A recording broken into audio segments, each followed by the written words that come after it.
राजपुर गांव में अचानक से गांव के प्रधान की मौत हो गई है, जिसकी वजह से उनके बेटे छोटू को गांव का प्रधान बनाया जा रहा है, जिसका भाषण अभी गांव में चल रहा है। नमस्कार सभी को, मेरा नाम दिलीप है। जैसा कि आप सभी जानते हैं, प्रधान जी का 2 दिन पहले देहांत हो गया, इसलिए उनके बेटे छोटू शर्मा को इस गांव का अगला प्रधान बनाया जा रहा है। छोटू जो है वो बस थोड़ी ही देर में आने वाले। हमें एक तांगा चलता हुआ दिखता है, जिसमें छोटू शर्मा सो रहा है। तांगा भाषण समारोह के पास पहुंचता है।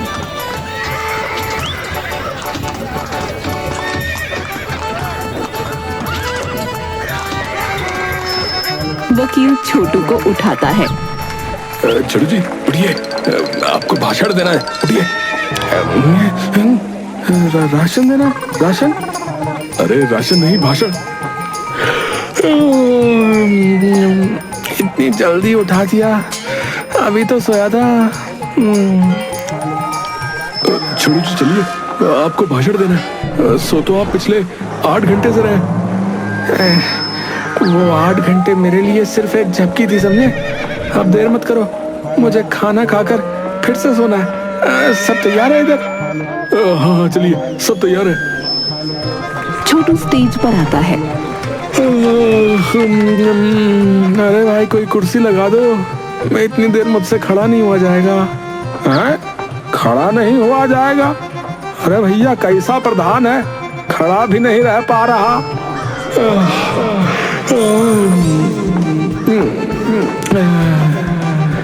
नमस्कार आप सभी को। जैसे कि आप सभी जानते हैं, पिताजी अब इस दुनिया में तो रहे नहीं। उनके जाने के बाद मेरा तो जैसे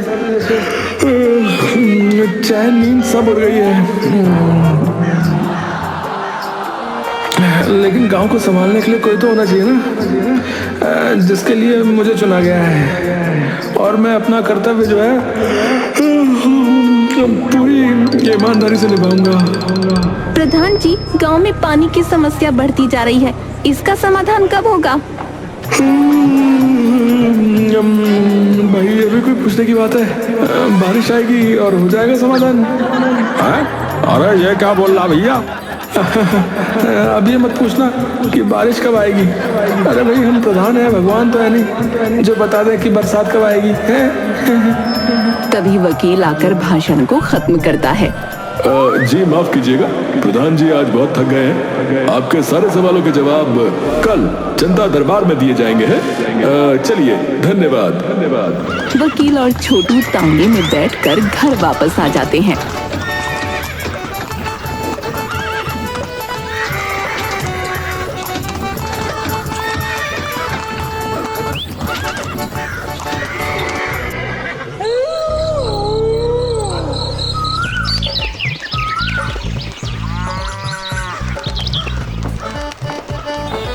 छोटू शर्मा की हवेली पर आज जनता दरबार लगा है, लेकिन छोटू तो सोने में मगन है।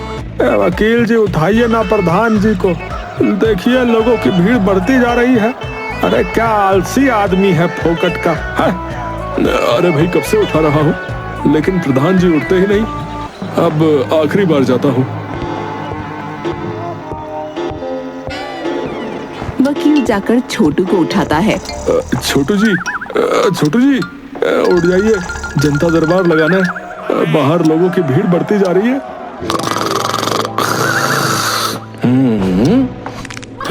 अरे इतनी जल्दी सुबह हो गई? अभी तो सोया था। वकील, जनता दरबार बाद में लगाना, पहले हमारे खाने का कुछ बंदोबस्त करो।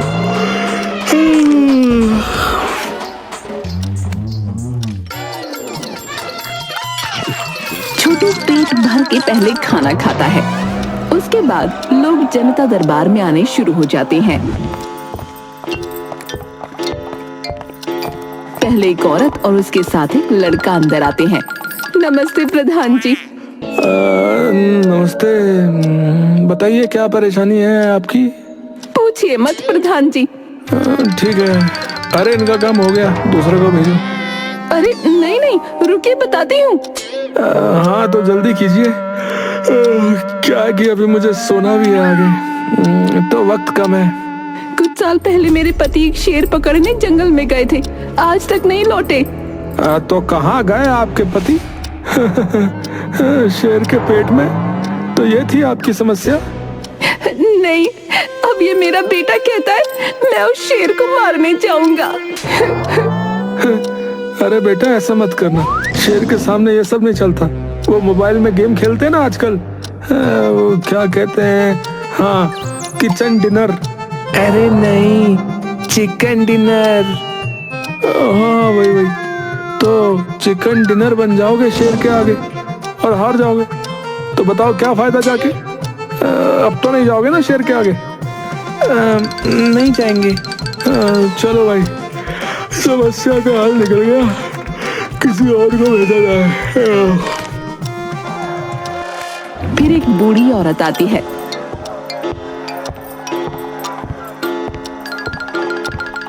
नमस्ते प्रधान जी, मेरी समस्या ये है, मेरी जवानी में मेरी कोई संतान ना हुई, लेकिन अब मैं चाहती हूँ कि मेरा भी कोई बेटा या बेटी हो। बूढ़ी औरत की बात सुनकर वकील और नौकर राजू हंसते हैं। हंसने की बात नहीं है, इस चीज की एक्सपायरी डेट नहीं होती, मैं समझता हूँ। माही, आप भगवान को मानती हैं? हाँ। कितनी उम्र है आपकी? 55 साल। हाँ, तो भगवान की पूजा कीजिए अगले 4 साल दिन रात, मैं गारंटी देता हूँ आपकी संतान होगी।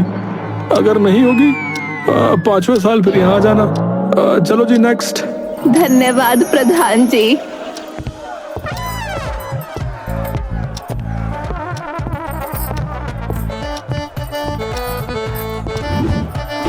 इसके बाद एक लड़की आती है जिसका नाम शर्मीली है। नमस्ते प्रधान जी, मेरी समस्या ये है कि गांव के लोग मुझसे बात ही नहीं करते, सब बोलते हैं कि तुम बोलती बहुत हो। अब ये बताइए, भगवान ने मुंह क्या बंद रखने के लिए दिया है? अरे लड़की बोलेगी नहीं तो क्या करेगी? कोई जुर्म थोड़ी कर रही हूँ, बस थोड़ी सी बातचीत ही तो करती हूँ। शर्मीली चपड़ चपड़ बोलती ही रहती है।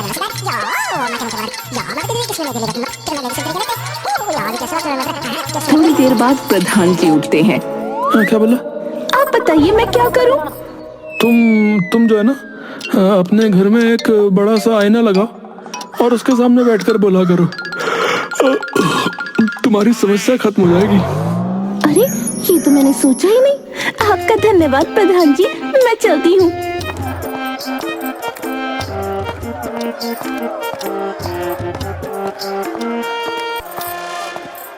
शर्मीली के बाद एक आदमी आता है जिसका नाम शिव है। नमस्ते प्रधान जी, कुछ दिन पहले मेरे घर में चोरी हो गई थी। चोरी में जो है मेरा सारा सामान चला गया। मैंने पुलिस में कंप्लेंट भी लिखवाई, लेकिन कोई कार्रवाई नहीं हुई। जब पुलिस चोर को नहीं ढूंढ पा रही तो हम क्या कर लेंगे? अरे आप प्रधान हैं, अगर आप पुलिस पर थोड़ा दबाव डालें तो कुछ हो सकता है।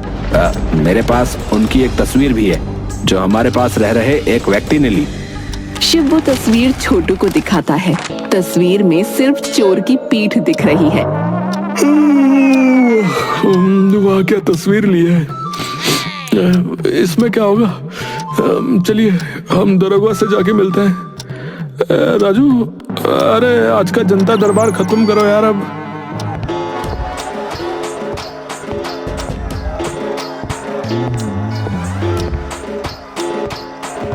जनता दरबार खत्म हो जाता है और छोटू फिर से सो जाता है।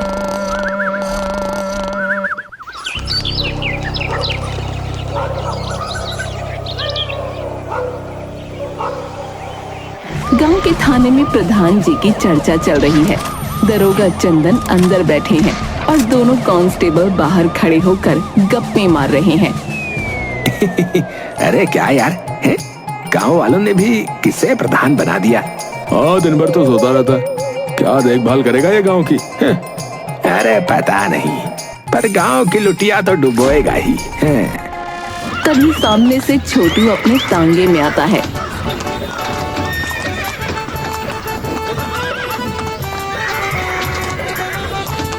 सुनील और विनोद उसे देखकर हैरान रह जाते हैं। छोटू सीधा दरोगा के पास जाता है। अरे प्रधान जी, अरे आपने आने का कष्ट क्यों किया? अरे भाई, इनके लिए चाय समोसा लगवाओ। क्या ना दरोगा जी, हम सो रहे थे लेकिन हमको एक सपने ने जगा दिया।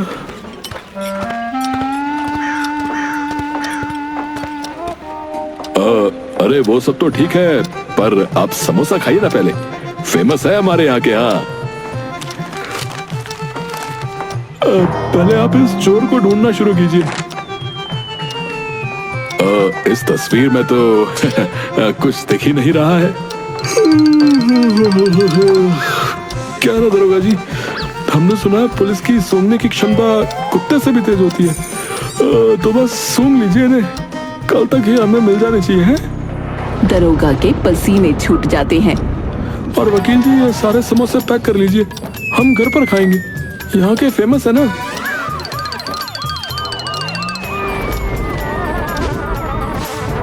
दरोगा जी, 2 चोर भी हो सकते हैं, ध्यान से देखना।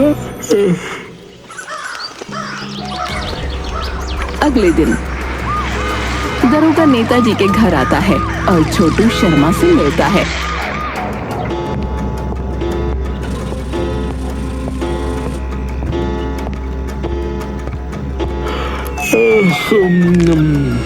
आइए दरोगा जी, आशा करता हूँ कोई खुशखबरी लाएंगे। बस इतना ही बोलूंगा प्रधान जी, अब आप दिन रात सो सकते हैं। वो चोर जो है वो पकड़े गए, पर ससुरों ने सारा सामान बेच दिया। ये करी ना आपने कुछ मर्द वाली बात। सामान का छोड़िए, सामान तो दूसरा बन जाएगा और क्या। वैसे हम खुश हैं कि आप गांव वालों का इतना सोच रहे हैं।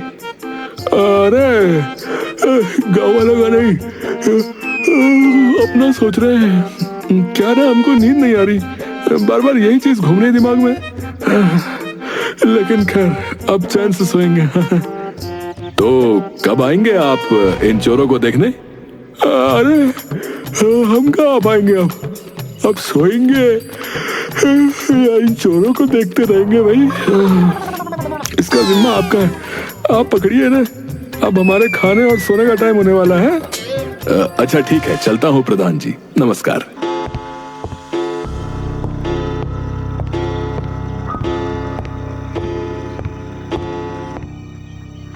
दरोगा बाहर जाकर अपने दोनों कांस्टेबल विनोद और सुनील से बात करता है। अरे सुनील और विनोद, ये बात किसी और को पता नहीं लगनी चाहिए कि वो चोर अभी तक पकड़े नहीं गए। सर जी, अगर ये प्रधान थाने में आ गया तो? अरे ये आलसी राम है, आलसी राम, ये नहीं आने वाला। इसको खाने और सोने से फुर्सत मिले तो ये कुछ काम करेगा ना। और अगर आ भी गया तो किसी और कैदी को दिखा देंगे। राइट विनोद, तू बहुत आगे जाएगा। तीनों हंसते हुए वहां से निकल जाते हैं।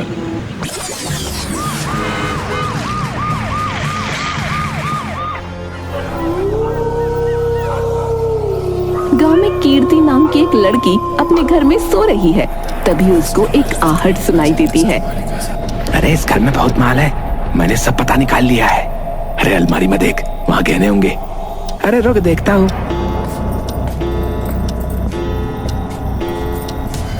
चोर अलमारी खोलता है जिसमें बहुत सारे सोने चांदी के गहने रखे हैं। तभी कीर्ति चिल्लाती है, चोर चोर, हमारे घर में चोर घुस गए हैं, चोर। अरे इसको चुप करा यार, है? नहीं तो सारे लोग जाग जाएंगे। ये ले, मुझे काटेगी, ये ले। कीर्ति बेहोश हो जाती है। अबे जान से तो नहीं मार दिया? अरे नहीं यार, उसने मुझे काटा, बस थप्पड़ ही तो मारा है। चल अब निकल इधर से। दोनों चोर चोरी करके भाग जाते हैं।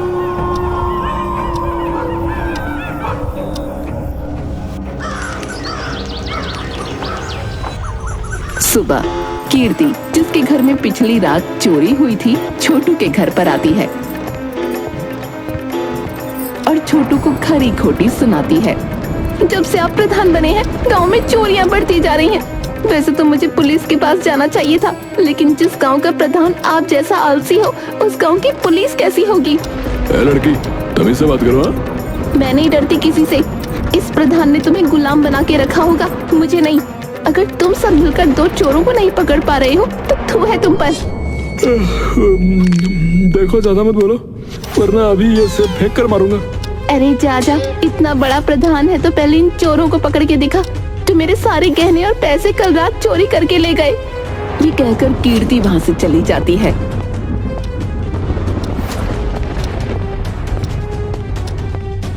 छोटू आग बबूला हो जाता है। वकील, अरे मुझे एक पेन और पेपर दो, जल्दी से, जल्दी दो। छोटू पेन पेपर पर एक संदेश लिखता है।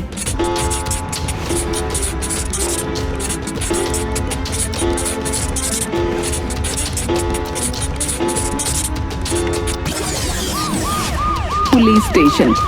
दरोगा छोटू का दिया हुआ संदेश पढ़ता है। दरोगा, तुझे बोला था ना मुझे इस गांव में चोरी नहीं चाहिए, लेकिन कल फिर चोरी हो गई है और आज एक लड़की मेरे मुंह पर मेरी बेइज्जती करके चलेगी। आज के आज मुझे वो दोनों चोर चाहिए, वरना तेरे बदन पर वर्दी की जगह चड्डी बनियान होगी, सिर्फ बता रहा हूँ। सुनील, विनोद। हाँ सर, हाँ सर। जितने कैदियों को हमने पिछले कुछ दिनों में रिहा किया है, सबको पकड़ो और लॉकअप में डालो सालों को। गांव में फिर एक चोरी हो गई।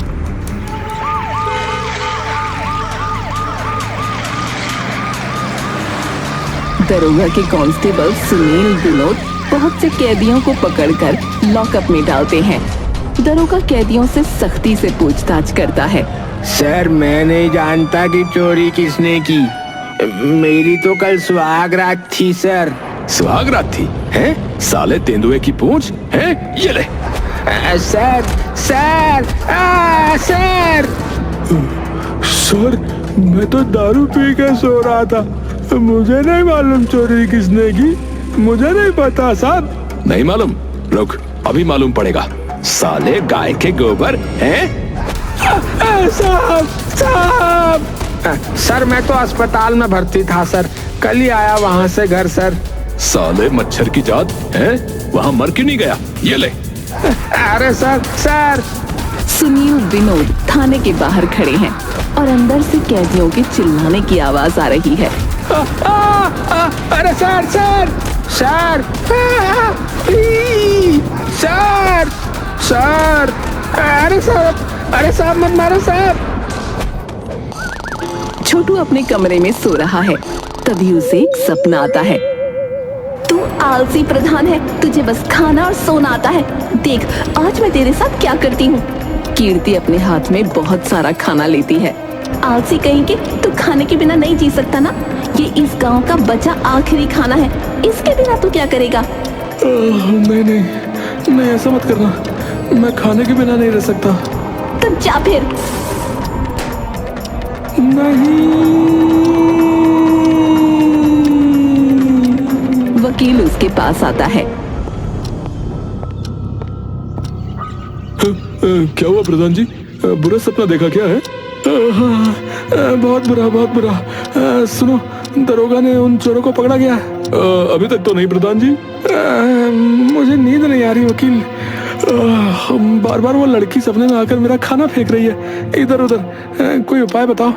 वकील छोटू को एक बर्फी देता है। ये लीजिए प्रधान जी, इस बर्फी में नींद की दवाई मिली हुई है। इसको खाने के बाद वो लड़की तो क्या, यमराज भी आ जाए ना तो भी नहीं उठोगे आप। हाँ, ये तुम्हारे पास कहाँ से आई? वो मैं रखता हूँ अपने पास।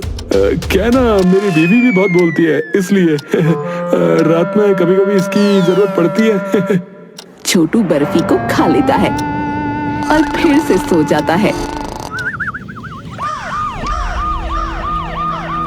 इधर दरोगा अपने थाने में बैठकर कुछ सोच रहा है, तभी उसके पास विनोद आता है। क्या हुआ सर, मिला चोर? हैरान हूं मैं तो, सबको इतना मार लिया मगर चोर इनमें से कोई नहीं है। समझ नहीं आ रहा कि फिर चोर है कौन। सर, हो सकता है कोई जानने वाला हो प्रधान जी का। वैसे ये बता, तू कल रात कहाँ था? सर आप मुझ पर शक कर रहे हो सर? दरोगा विनोद को गुस्से से देखता है।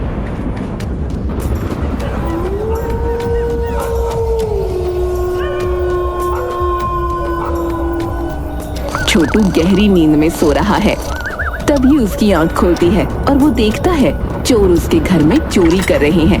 अरे वाह यार, कितना माल है इसमें तो। चांदी चांदी है अपनी अब। हाँ यार सही करे, इस चोरी के बाद शहर चले जाएंगे। क्या रखा है इस गांव में वैसे भी? अब धीरे बोल, कहीं ये मोटा उठ ना जाए। अरे अब ये आलसी राम नहीं उठने वाला है। मोटा तो हैया है, साथ में छोटा भी है। हाँ, बढ़िया हुआ इसका बाप मरा और ये प्रधान बना, नहीं तो हमारा ये धंधा कैसे चलता है। चल भाई मोटे, टाटा। अच्छा, जब तू उठेगा हम इस गांव से बहुत दूर निकल चुके होंगे। छोटू चोरों को देख और सुन पा रहा है, लेकिन उठ नहीं पा रहा। छोटू बहुत ताकत लगाकर उठता है। उसका एक और सपना टूटता है। तो ये सपना था।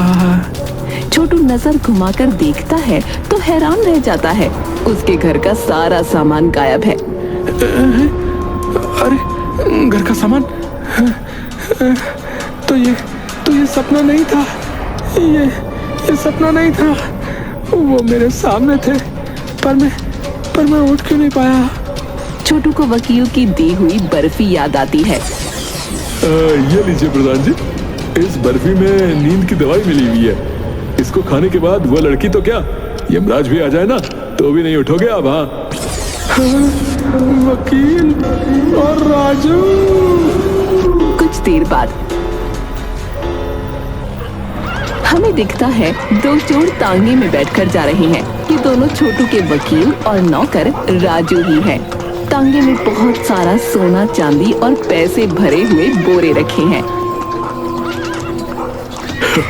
हमारा प्लान कामयाब हुआ। वैसे भी उस गांव में क्या करते हैं? अरे नौकर ही बने रहते, वहाँ पे इतनी सी तो पगार मिलती थी और सब तो वो जो है मोटा ही खा जाता था। बताओ। हाँ, काम करे सारा हम और खुद खा के बस सोता रहता था। जब इसका बाप जिंदा था तभी मैंने सोच लिया था, अगर ये प्रधान बनेगा आगे चलकर तो इसकी थाली में छेद नहीं, पूरी थाली ही गायब कर दूंगा। तभी सामने सड़क पर दरोगा इन दोनों को बंदूक ताने दिखाई देता है। मैं जानता था चोर तुम दोनों ही हो। दरोगा अपनी बंदूक जेब में रखता है। मेरा माल कहाँ है? वकील और नौकर राजू भी हंसते हैं और पैसों से भरा एक बोरा दरोगा को देते हैं। दरोगा जी, अगर आप हमारे साथ ना होते ना तो हम कभी कामयाब ना हो पाते। अरे ये सब उस प्रधान के आलस का कमाल है भाई, और तुम्हारा भी, क्योंकि तुमने इसकी कमजोरी पकड़ी। लेकिन आपको शुक्रिया मेरे दो कांस्टेबलों का भी करना होगा, क्योंकि चोरी का इल्जाम मैंने उन दोनों के सर ही डाल दिया है। और कोई कुछ जान भी नहीं पाया, मूर्ख कहीं कहा। इसीलिए कहते हैं अपनी कमजोरी किसी को मत बताओ। हाँ, सही कहा, क्योंकि घर का भेदी लंका ढाए। तीनों जोर जोर से हंसने लगते हैं।